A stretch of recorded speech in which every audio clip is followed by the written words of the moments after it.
back, yeah, our Way back. relationship and all that kind of stuff. You go back further than I do, but we go You way wish, back. you wish. Yeah. So, basically, I would like to know how long you've been in music, when about that was, and Well, I knew I was hooked. My cousin Jeffrey Robert, he taught me how to play "Hang Down Your Head" Tom Dooley on the ukulele. I think we were in the 6th grade. I learned that one song was just F and C7, and I was hooked. I begged my parents to buy me a plastic ukulele, and I just played the heck out of that. Oh, I played it so much my mom got mad at me one time. She hit me over the head with my ukulele. But from that moment, when I learned how to play that song, that was it. That was it for me. And so it's been 60 years. wow. Yeah. When did you turn professional? You remember that? Well, I was gigging when I was in high school already. You know, I was a senior, and this group I was playing with, a couple guys in the Air Force, and my cousin Jeffrey was playing organ. We got a gig down at this place called the Jet Lanes by the airport. We had to go to the Liquor Commission to get a waiver because we were underage. And we played, I think, 2 or 3 times a week. But then when I got out of high school, you know, of course, I went to the University of Hawaii. And that lasted a semester because I just wasn't into it, you know. I found a gig on Hotel Street. I was playing at this place called the Show Bar.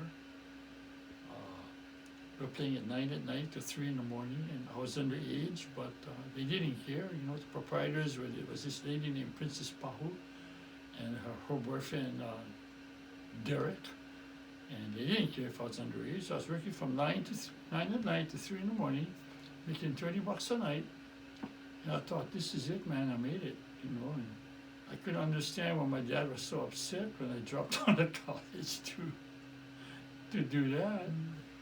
But yeah, that was the start, you know, and long story short, time went on. About 1967, I met a couple of old-time musicians. We started rehearsing at the old Union Building, and I heard about this guy named Billy Kaika, and he was putting together a group to open up this brand new bar called Shipwreck Kelly's, right on Lewis in Kalakaua, you know, nice hotel, nice place.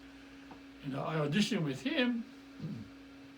He hired me, so we auditioned for the Holiday Isle Hotel. We didn't make the first audition. They said, let's try one more time. So we went back the next week, we tried again, and we got it, and we opened a brand new room in 1967.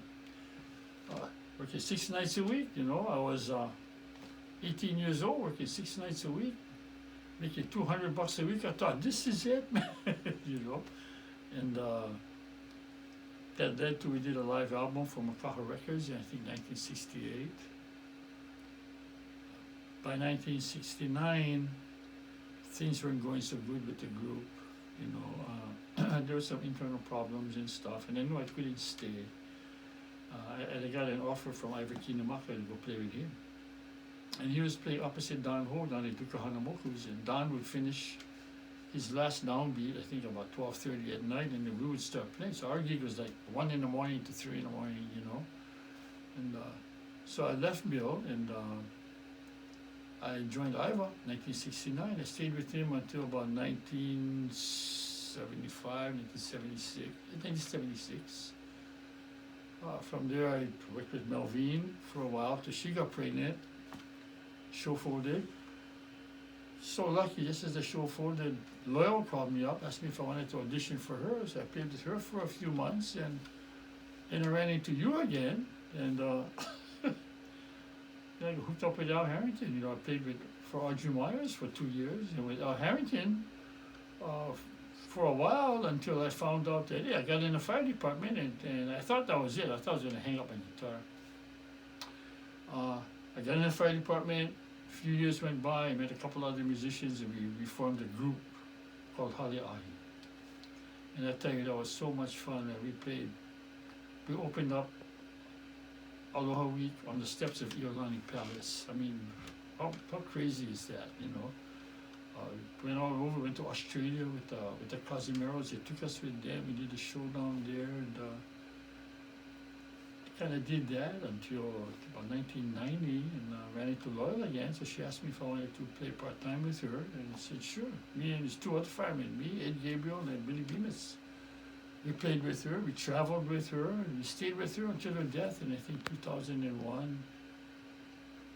After that, I just play at home and over here, and that's what I enjoy the most.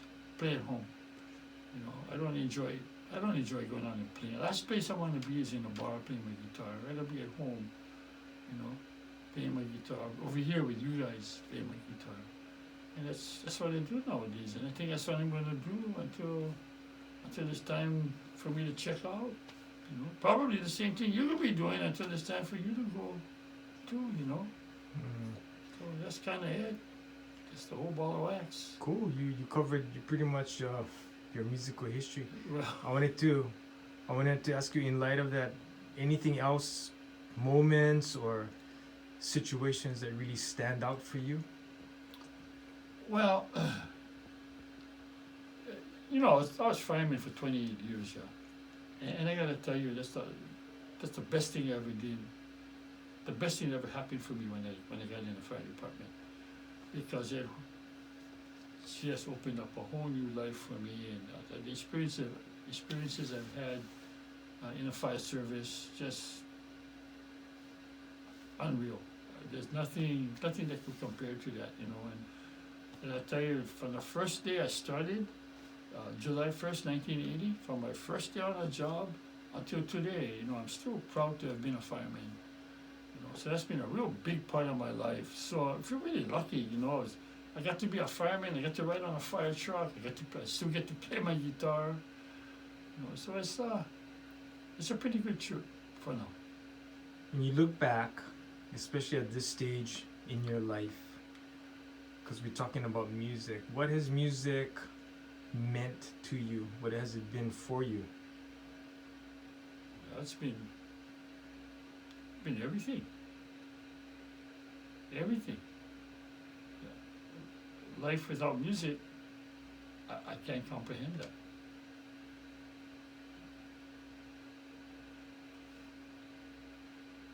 I cannot live without music. I'm sure it's the same way with you. And most of the guys that we grew up with, that we came up with, and when we were playing, you know, it's everything.